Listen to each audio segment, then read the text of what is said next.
Bom dia, Espírito Santo. Bom dia, povo de Deus. A paz e a graça do Senhor Jesus esteja com todos. Nesta manhã que o Senhor preparou para nós, como está escrito no livro dos Salmos, este é o dia que o Senhor fez para nós. Que nós venhamos alegrar no Senhor e na força do seu poder.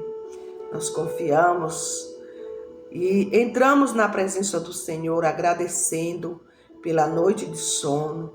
Agradecemos ao Senhor por tudo que Ele tem nos proporcionado, por este novo dia, este novo amanhecer, que Ele venha nos trazer a paz, nos trazer a sabedoria e nos trazer a força. Aleluia! E nesta manhã eu quero agradecer ao Senhor e consagrar as nossas vidas ao Senhor. Tudo que nós estamos fazendo e tudo que nós vamos fazer, que nós venhamos consagrar ao Senhor.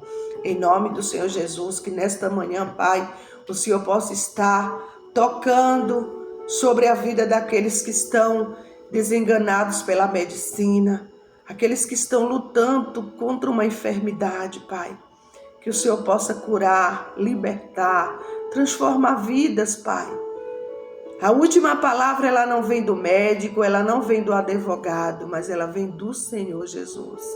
Que o Senhor dê a palavra certa. Ai, como aquele homem falou, Pai. Basta uma palavra e tudo será transformado, meu servo será curado. E o Senhor liberou a palavra e aquele homem foi curado. Libera uma palavra para esta pessoa hoje, papai. A palavra de cura e de libertação e de salvação. É o que eu te peço em nome do teu Filho amado Jesus Cristo. Amém. Glória a Deus. E a palavra do Senhor, nosso pãozinho diário, hoje está no livro de Jeremias. Jeremias, o capítulo 52 e o versículo está do 31 ao 34. Que vai falar sobre a libertação de Jeoaquim. Sucedeu, pois, no ano 37º do cativeiro de Jeoaquim, rei de Judá, no 10º mês, aos 25 dias do mês, que Evil-Merodach, rei de Babilônia, no primeiro ano do seu reinado, levantou a cabeça de Jeoaquim, rei de Judá, e tirou-o do cárcere. Aleluia! E falou com ele benignamente e pôs o seu trono acima dos tronos do rei de que estavam com ele em Babilônia. Ele lhe fez mudar as vestes da sua prisão e passou a comer pão sempre na presença do rei todos os dias da sua vida. E quanto à sua alimentação foi-lhe dada refeição contínua do rei de Babilônia, porção cotidiana do seu dia, até o dia da sua morte, todos os dias da sua vida. Louvado seja Deus. Aleluia. Então, esta palavra, ela narra a libertação de Jeoaquim, rei de Judá, da prisão, A prisão ali, que ele estava em Babilônia, após 37 anos, quando Evil-Merodach o substituiu. Jeoaquim recebeu tratamento favorável, incluindo um assento de honra, roupas de sua antiga posição e sustento diário, até a morte, demonstrando a misericórdia divina após a desobediência e o cativeiro. Então nós sabemos aqui que Jeoaquim enfrentou esse cativeiro, por quê? Porque ele desobedeceu. Mas Deus é sempre misericordioso. Ele era, é e sempre será misericordioso. Ele usa de misericórdia. Não importa o que você já fez, o que eu já fiz, quando nós nos humilhamos na presença do Senhor, Ele usa de misericórdia. E essa história me traz a história nossa de hoje, para os dias de hoje. Ontem Deus ele me deu uma frase. se eu não sou fiel no pouco, como Deus vai me colocar no muito? Se eu não tenho humildade, a promessa pode estar feita, mas se nós não tivermos humildade e não ser fiel a Deus, como Ele vai nos colocar no muito? Seja fiel no pouco e no muito Deus te colocará. Deus, Ele vai se lembrar de você. Não que Ele se esquece, mas Ele vai usar alguém para se lembrar de você, como Ele fez com o rei Jeoaquim. Apesar de ser rei de Babilônia, ele se encontrava ali há 37 anos no cativeiro. Mas Deus levantou aquele homem, Evil-Merodach, para estar levantando, tirando Jeoaquim do cativeiro, e Deus com certeza deu um banho de misericórdia em Jeoaquim, que ali ele deu as vestes que era dele antes, ele começou a vestir as vestes, novas vestes, colocou num lugar, num assento elevado, né, na cadeira que era a posição dele.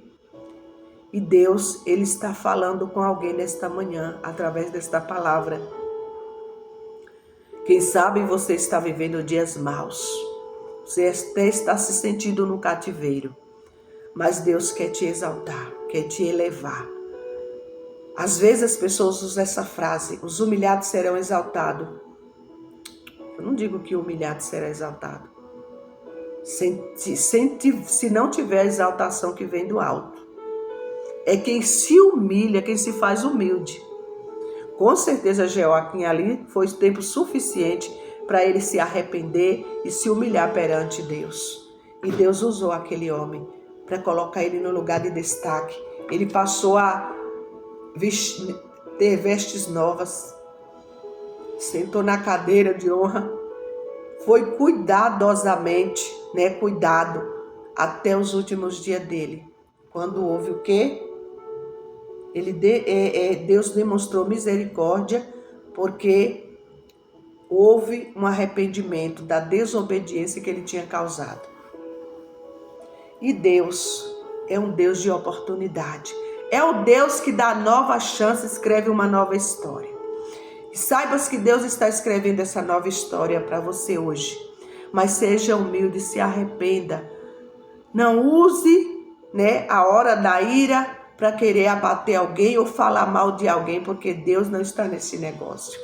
Às vezes nós, no momento de ira, de fragilidade, a carne é fraca, começamos a denigrir a imagem das pessoas, começamos a falar mal, ao invés de nós passarmos o dia coligado com Deus, com a palavra, alinhando com a palavra de Deus, com a vontade de Deus, a gente está saindo do centro da vontade do Senhor e aí vamos permanecer no cativeiro. Até o dia que nós reconhecemos que nós precisamos da misericórdia de Deus e precisamos estar buscando, a sabedoria de Deus na palavra. Saibas que ninguém é exaltado por Deus se for exaltado na carne. Como Deus vai nos exaltar? Para que a gente queira pisar em cima das pessoas ou lançar Deus me exaltou. Não. Deus não é esse tipo de pessoa que você está pensando. Eu e você às vezes pensam que ele vai agir. Essa semana eu falei com uma pessoa que Deus ele age com justiça e ele faz do lado certo. Ele não vai agir do lado errado, não. Às vezes a gente se barganha com Deus, mas com Deus não se barganha. Às vezes nós estamos dizendo que estamos quite com Deus e nós estamos a vida como um círculo. Roda, roda, roda e não sai do meio do círculo. Por quê? Porque ainda não está alinhado com a vontade de Deus. Jeoaquim foi exaltado, mas após 37 anos no cativeiro. Mas Deus se lembrou dele, porque houve arrependimento, porque houve humildade. E aí Deus se lembrou dele e usou alguém para colocar ele na posição dele. Temos uma história hoje que tem por título bondade extrema. Quando Deus, nosso Salvador, revelou sua bondade e seu amor, ele nos salvou. Está escrito lá no livro de Tito, capítulo 4, os versículos 4 e 5 vai falar que quando Deus, nosso Salvador, revelou sua bondade e seu amor, ele nos salvou. Então, é pela bondade de Deus, pela misericórdia dele, pela graça que nós somos salvos. Mas as bênçãos materiais vêm como complemento da bondade de Deus para a nossa vida. E não depende só dele, depende de mim e de você também. Como é que está a nossa vida com ele? Qual é a nossa posição com Deus? Qual é a nota que você daria para você hoje, diante de Deus? Pense nisso. A história nos diz assim, Kelvin Fried, funcionário de um restaurante de fast food, não perdia um turno há 27 anos.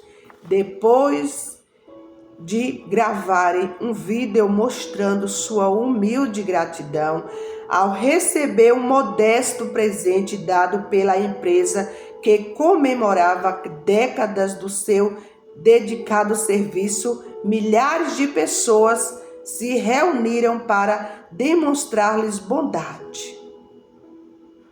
É como um sonho tornando realidade, disse ele, ao saber que seu nome tinha sido arrecadado poucos mais de R$1 milhão em apenas uma semana. Joaquim, rei exilado de Judá, também foi abençoado com extrema bondade. Ele tinha sido encarcerado por 37 anos antes de a benevolência do rei da Babilônia resultar em sua liberdade, restaurar em sua liberdade. O rei o libertou da prisão em 31 de março daquele ano. Falou com ele, gentilmente o colocou num lugar mais elevado que o de outros reis exilados na Babilônia. Joaquim recebeu um novo cargo, novas roupas e uma nova morada. Sua nova vida foi totalmente custeada pelo rei. Aleluia! Essa história retrata o que acontece espiritualmente quando sem contribuições próprias ou as pessoas que acreditam na morte e ressurreição de Jesus são resgatadas do seu afastamento de Deus. Elas são trazidas das trevas e da morte à luz e à verdade e à vida e para a família de Deus. São trazidas por causa da extrema bondade de Deus, né? Então Deus, ele é bondoso, misericordioso, né? E às vezes nós dependemos de outras pessoas. E quantas das vezes das pessoas que nós dependemos são as pessoas que a gente destrata, maltrata. E nós somos dependentes uns dos outros. Às vezes, para Deus nos abençoar, nós dependemos de outras pessoas. Porque Deus, ele vai usar pessoas para ajudar pessoas. Nós estamos aqui nessa terra dependendo uns dos outros. Afinal de contas, nós somos membros de um só corpo, que é o corpo de Cristo. Amém? Como você se posiciona diante da benevolência de Deus, que o convida a ser parte da sua família, baseado no que Jesus já fez? Fica aí a pergunta. Oremos. Pai, sou grato a Ti. Jesus pagou um alto preço. Devo-lhe tudo. O pecado me manchou e Ele me purificou. Obrigado, Jesus, por ter nos purificado, porque o pecado, ele quer a todo momento nos manchar, mas em todo momento o Senhor Jesus quer nos purificar. Amém. Graças a Deus. Que Deus nos abençoe e nos guarde e que Ele faça resplandecer o rosto dele sobre nós e nos traga a paz. Amém? Deus abençoe o teu dia, tua casa, tua família e toda a tua parentela no nome de Jesus. Amém.